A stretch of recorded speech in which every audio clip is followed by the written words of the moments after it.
फिलहाल आज की खबर निकल कर आ रही है हरियाणा के हिसार के लघु सचिवालय के सामने से, जहां पर जो है कोरोना योद्धाओं का लगातार काफ़ी दिनों से धरना चल रहा था। उसी बीच जो है आज भीम आर्मी के सदस्यों ने जाकर उन्हें समर्थन दिया और उसी बीच हमारे संवाददाता शिवम खुराना ने उनसे खास बातचीत में क्या जाना, ये सुनाते हैं। मैं धन्यवाद करना चाहता हूं बीबीसी का, जो समय निकाल के इन लोगों की आवाज़ उठाने के लिए आप लोग यहां पे पहुंचे हैं। मामला सर ये है, पिछले 6 से 7 महीने से ये लोग लगातार लड़ाई लड़ रहे हैं सरकार के खिलाफ और अपनी मांगों को लेकर, क्योंकि इनकी मांगें मजबूत है, इनकी बात मजबूत है, सच्चाई की बात है। जब इन लोगों को कोरोना के दौरान यहाँ पे तंबू वाला हॉस्पिटल जिसको बोला गया था, उन लोगों को रखा गया था सफाई करने के लिए, जो और वहाँ के जो तमाम तरह की बॉडी को उठाने के लिए नर्सिंग स्टाफ को, एवरीथिंग इन लोगों को रखा गया था। लेकिन वहाँ पे जब इनका काम निकल गया तो उनको लात मार के बाहर निकालने का काम किया गया, और लात मार के बाहर निकालने का काम किया तो उन्होंने कहा कि हमें क्यों निकाला जा रहा है, हमारी गलती क्या है। हमारी गलती सिर्फ इतनी है कि हम लोगों ने अपनी जान की परवाह ना करके सिर्फ 2 वक्त की रोटी जो हमें चाहिए थी उसकी परवाह थी, हमें अपनी जान की परवाह नहीं थी। और आप लोगों को हमने पूरा फैसिलिटी दी। लोगों की डेड बॉडी जब यहाँ पे कोरोना जब फैला था तो लोग कहते थे, माँ कहती थी, बाप कहता था कि भाई घर पे आ जा, कोरोना हो जाएगा, बाहर मत निकल, कोरोना हो जाएगा। ऐसा महसूस जब इन लोगों ने इतनी मेहनत करके उन लोगों की हेल्प करी। बट सरकार की जो मानसिकता देखिए, सरकार की जो गंदी मानसिकता के कारण से इनको उठाने का काम किया। हमने इस हार को बंद करने का काम किया। हमने डीसी का पुतला फूका, हमने मुख्यमंत्री का पुतला फूका, हमने डीसी का पुतला नहीं, हमने मुख्यमंत्री का फूका, हमने जितने भी बीजेपी के तमाम जितने भी बड़े मंत्री हैं उनका सबका पुतला फूका। लेकिन बीजेपी सरकार को अब तक होश में नहीं आया कि इन लोगों को नौकरी दी जाए। ये शासन प्रशासन की पूर्णतः हम निंदा करते हैं। ऐसा जो दोगलापन है इन लोगों के साथ में क्यों किया जा रहा है। जब देश का मान बढ़ाने वाला, जब एक खिलाड़ी यहाँ पे खेल के आता तो उसको करोड़ों रुपए की फैसिलिटी दी जाती है, उसको एलिशान बंगले दिए जाते हैं, उसको सारी तमाम तरह की फैसिलिटी दी जाती है। तो सर, मान बढ़ाने वाला भी बड़ा होता है और देश में लोगों की जान बचाने वाला भी बड़ा होता है। इन लोगों ने जान बचाई इन लोगों की उस टाइम, लेकिन इन लोगों को सरकार ने दोगलेपन के कारण से मार के लात बाहर निकाल दिया।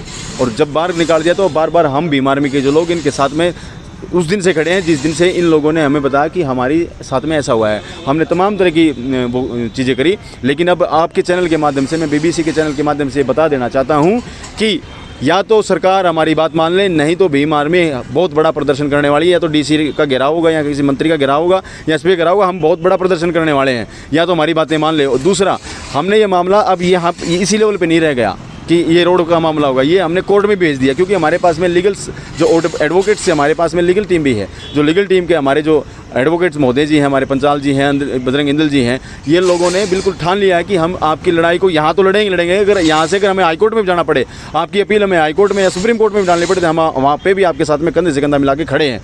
इसलिए सरकारी जो लोग हैं, जो सरकार की जो नुमाइंदे हैं, वो हमेशा से दोगली नीति के कारण से गरीब आदमी को मारने का काम करती है, चाहे वो कोई भी मामला हो। हम तो सर लगातार बने रहते हैं गरीब आदमी के साथ में, चाहे जो भी एट्रोसिटी होती है हम उसके साथ में खड़े रहते हैं, चाहे वो झुग्गी झोपड़ी का जलने का मामला हो, चाहे कोरोना योद्धा का मामला हो, या फिर कोई दूसरी जो अध्यापक जो टीचर वहाँ से निकाले गए थे, टीचर निकाले थे उनका मामला हो, या फिर सिविल हॉस्पिटल से कुछ और लोग निकाले थे उनका मामला। हम हर तरह के एट्रोसिटी में हम खड़े रहे उनके साथ में, कंधे से कंधा मिला के। लेकिन आज ये जो सरकार का दोगलापन है, दुर्व्यवहार है, जिनके साथ में वो कतई बर्दाश्त करने लायक नहीं है। या तो देखो, ये आने वाला समय युवाओं का है, सरकार को ये समझ लेना चाहिए। यहाँ के जो सरकार के नुमाइंदे उनको समझ, जब तुम वोट की जब बात करते हो तब तो तुम इन लोगों के पाँव में पड़ते हो, इनके घर में खाना खाते हो, यहाँ पे बैठते हो। लेकिन जब तुम लोगों को इनके हक अधिकारों की बात आती है तब तुम जाके चुप हो जाते हो। इन लोगों की बात को दिखाने का काम नहीं करते, इनकी बात मानने का काम नहीं करते, ना ही इनकी तुम सहानुभूति देते। यहाँ पे बोलते हैं कि बेरोजगार नहीं होगा हमारा, पढ़ेगा इंडिया तभी तो बढ़ेगा इंडिया। पढ़ेगा कहाँ पे जब इन लोगों के साथ में ऐसा है, जब इनकी 2 वक्त की रोटी है तो घर में क्या समस्या होगी। सर, मैं इनको बताना चाहता हूँ, इनका बेटा जवान बेटा गुजर गया।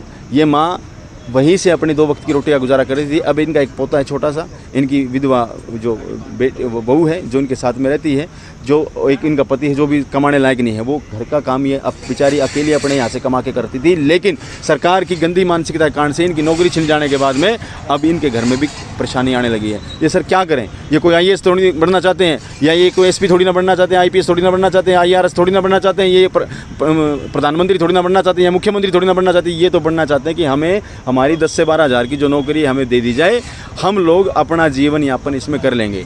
लेकिन सरकार जो है उनकी मानसिकता इतनी बेहतरीन और इतनी घटिया मानसिकता है जो यहाँ की सरकारों की, जो गरीब आदमी को मारने का काम कर रही है। चलिए अब आगे एडवोकेट साहब एक बार पीछे लीजिए। मैं अनिल पांचाल, एडवोकेट हिसार बार। इनका केस इंस्पेक्टर साहब ने, लेबर इंस्पेक्टर साहब ने अपनी रिपोर्ट तैयार करके चीफ जुडिशल मजिस्ट्रेट साहब को भेज दिया है। वहाँ इनकी आगे पेशी लगी हुई है, वहाँ हम देख रहे हैं जो भी अकॉर्डिंग द लॉ इनका कार्रवाई है अदालत में हम करेंगे। इनके साथ हैं, साथ खड़े हैं, इनकी लड़ाई मजबूती के साथ लड़ी जाएगी। जी सर, पीछे दीजिए। मैं एडवोकेट बजरंग दल हिसार से। क्या लग रहा है आपको, ये कहाँ तक जा रही है? देखिए, कोरोना योद्धा है जो संजीवनी हॉस्पिटल हिसार से निकाले गए थे, वो लोग अपने न्याय की लड़ाई लड़ रहे हैं। इन लोगों ने ज़िंदगी और मौत को बड़े नज़दीक से देखा है, जबकि सरकार और प्रशासन ये नहीं देख पा रहा कि इन लोगों को 2 जून की रोटी मिल रही है नहीं मिल रही है। ये 6 महीने से हिसार लघु सचिवालय के मेन गेट पे धरना दे रहे हैं, अपने तरीके से सरकार को जगाने का काम कर रहे हैं, लेकिन सरकार और प्रशासन दोनों इस मामले में बड़ी संवेदनहीनता बरत रहे हैं। हम लोगों की डिमांड है एक सामाजिक देश का एक नागरिक होने के नाते भी कि सरकार और प्रशासन को इन कोरोना योद्धाओं की सुध लेनी चाहिए। और इनकी एक छोटी सी डिमांड है कि ये लोग एक मानवता की सेवा करना चाहते हैं और उसके बदले में इनके घर के चूल्हे जल सकते हैं, तो सरकार को और प्रशासन को इनकी मांगों को तत्काल पूरा करना चाहिए। धन्यवाद बीबीसी। मैं संतलाल अंबेडकर, प्रेस प्रवक्ता भीम आर्मी हिसार। मेरा यही मानना है कि हरियाणा जो सरकार है ये गरीबी मिटाने का काम नहीं करती है, गरीबों को मिटाने का काम करती है। वो चाहे हमारे गरीब लोगों के आवास बलडोजर से ढाने करके गरीबी मिटाने का काम करती है। और आप इधर देख रहे हो 6 महीने से कोरोना योद्धा हिसार के लघु सचिवालय के सामने ये सरकार के खिलाफ धरनार्थ हैं, पर इनका कोई भी आज तक कोई सुनवाई नहीं है। और भीम आर्मी मोर्चा खोले हुए है, और जब तक इनको न्याय नहीं मिलेगा हम लीगल टीम के साथ में और इनके कोरोना योद्धाओं के साथ में हिसार के रोडों पर प्रदर्शन करते रहेंगे और हरियाणा सरकार को घुटने के बल पर ला करके रहेंगे। जय भीम आर्मी। सरकार दावे भी तो करती है, आप तो कह रहे हैं सरकार गरीबी रेखा के नीचे सर, सरकार के सभी तमाम दावे झूठे साबित हो रहे हैं। वो कोई भी दावा हो, चाहे सरकार के चाहिए वो दावे, चाहे हम बेटी बचाओ बेटी पढ़ाओ का हो, चाहे वो देश से गरीबी मिटाने का हो, तमाम दावे विफल हो रहे हैं। उनका सिर्फ और एक ही दावा चल रहा है, गरीब के ऊपर बलडोजर का दावा, और कोई दावा नहीं चल रहा है। कोई अपील यही है तमाम संगठनों से, सामाजिक न्याय प्रति चाहने वाले लोगों से कि इन कोरोना योद्धा 6 महीनों से इस देश के अंदर देश की सरकारों से और देश के सिस्टम से ना न्याय की गुहार कर रहे हैं, और इनके न्याय के अंदर न्याय की आवाज़ को मजबूत करने के लिए इनका सहयोग करें। हिसार कोर्ट लघु सचिवालय के बाद धरनार्थ हैं 6 महीनों से। जय भीम आर्मी। जी चलिए, अंत में प्रदीप अंकर जी हैं, ये जो भीम आर्मी से अध्यक्ष हैं हिसार से। मैं सर यही कहूँगा, जो हमारे जितने भी तमाम पदाधिकारी हैं, जैसे कि प्रदीप भाई हैं, प्रदीप रजौरिया जी हैं, विक्की टाक जी हैं, विजय ठवाड़ जी हैं, रमेश राणा जी हैं, रन्नू भाई हैं, अमन है, टिंकू वानखड़ जी हैं, शमशेर जी हैं, सभी से मेरा अपील है आपके चैनल के माध्यम से और वैसे भी कि ज़्यादा से ज़्यादा लोगों से कांटेक्ट करके इनको न्याय दिलाने का काम करें। दूसरा, जो सरकार के दावे हैं वो झूठे साबित होते जा रहे हैं, हर एक दावा उनका झूठा है।